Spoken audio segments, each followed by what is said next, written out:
It was just over a year ago that I reviewed the Volkswagen ID.4, and despite some quirks, overall I was pretty impressed. And now, a year later, I have another ID.4 in the same exact color palette, no less, to review once again.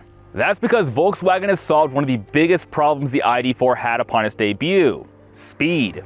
And that is thanks to the inclusion of dual motor all-wheel drive. It's time to see if the updated 2023 ID.4 has what it takes to best key rivals in the electric SUV segment. Is this now a better choice than the Kia EV6 or Hyundai Ioniq 5? Well, let's go find out.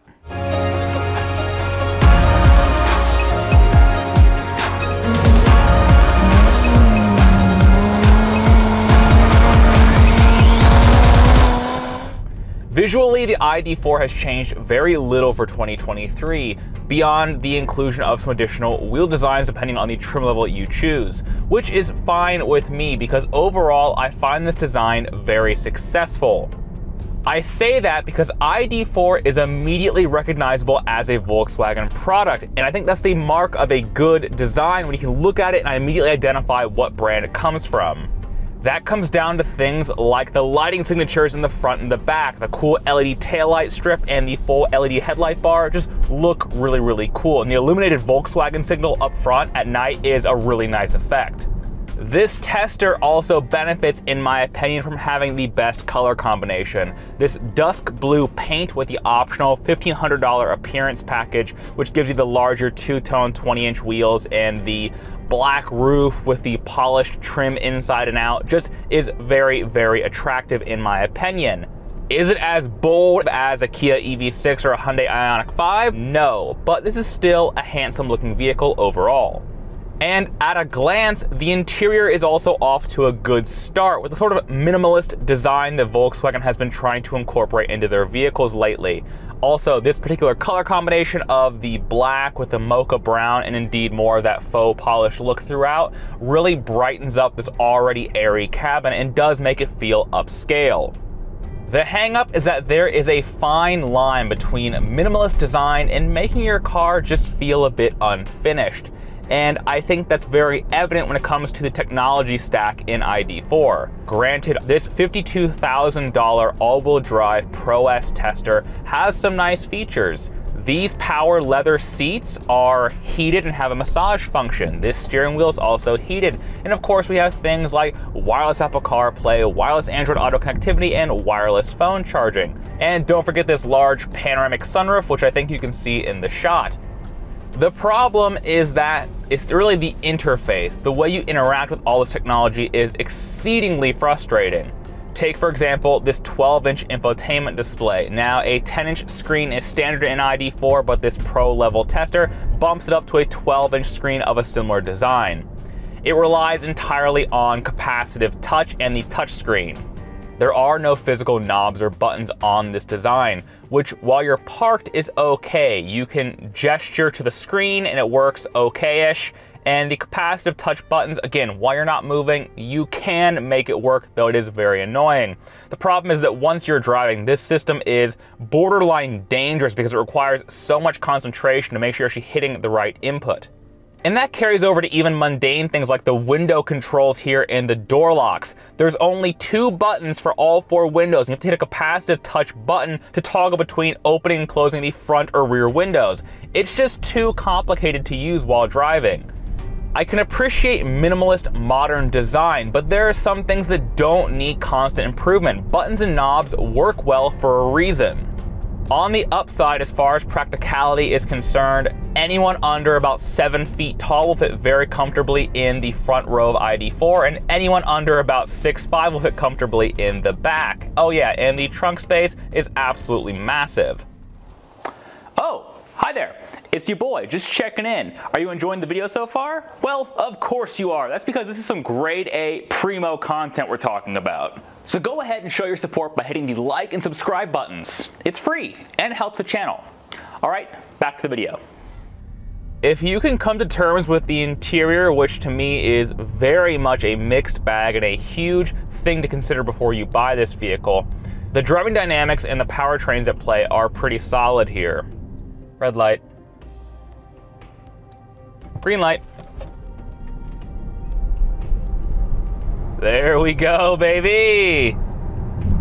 Now, initially my biggest complaint, and many folks' initial complaint with the ID.4 is that, well, it just felt a bit pokey for an EV, because really the impressive thing about electrified vehicles is that immediate torque you get off the line.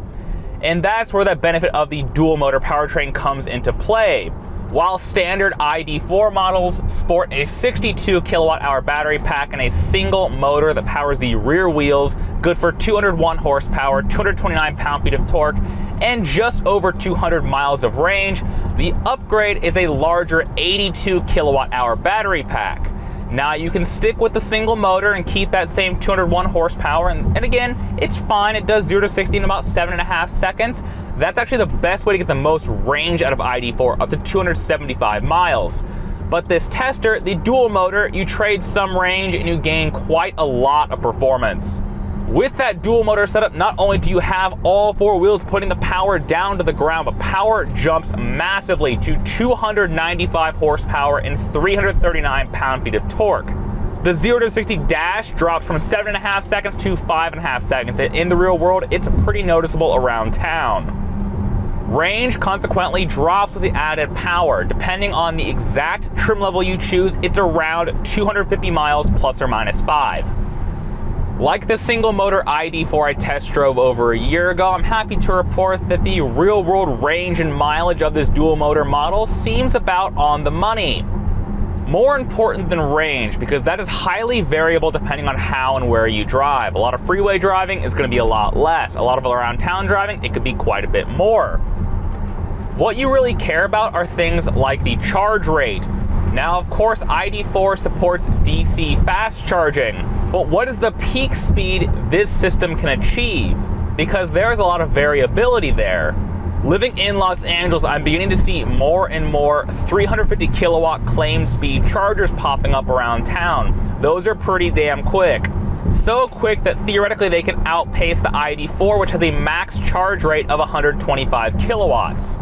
Granted, charging is a whole separate topic. I believe I have a video on this. Most chargers can't actually hit their claimed peak speeds, whether it's due to the charger itself, the car, or the environment in which it's in.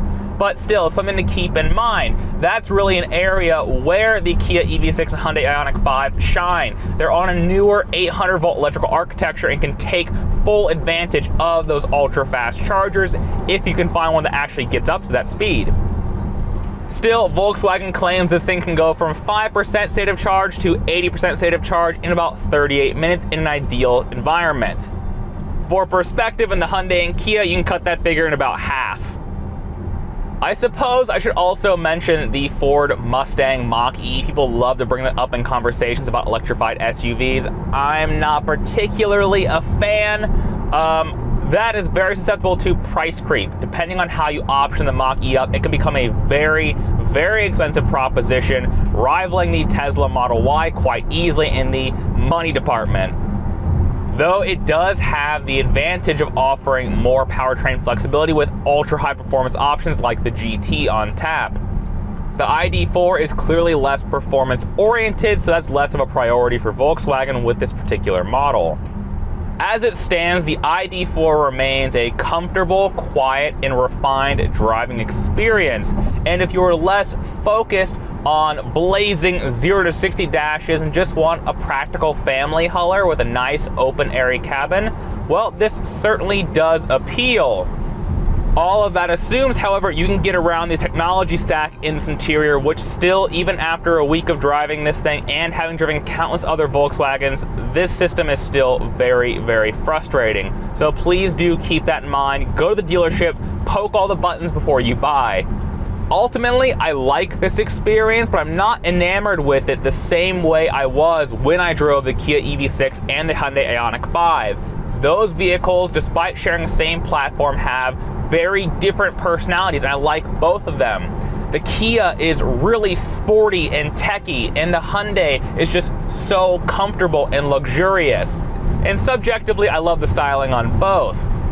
Oh yeah, and the fact that they can both crest over 300 miles of range depending on the trim level you get just makes them that much more appealing. So if you are a brand fan or just like the look of ID.4, and I certainly don't blame you if you do, go ahead and give it a try, and know that apples to apples, it actually is slightly less expensive than both the Hyundai and the Kia. Now, if you'll excuse me, I'm going to turn on my massage seat, go find a fast charger, and charge this thing up. In any case, guys, my name is Jake. You've been watching Drive, Break, Fix, Repeat, and I'll see you guys next time. We're going to do more fun things with cars. Bye.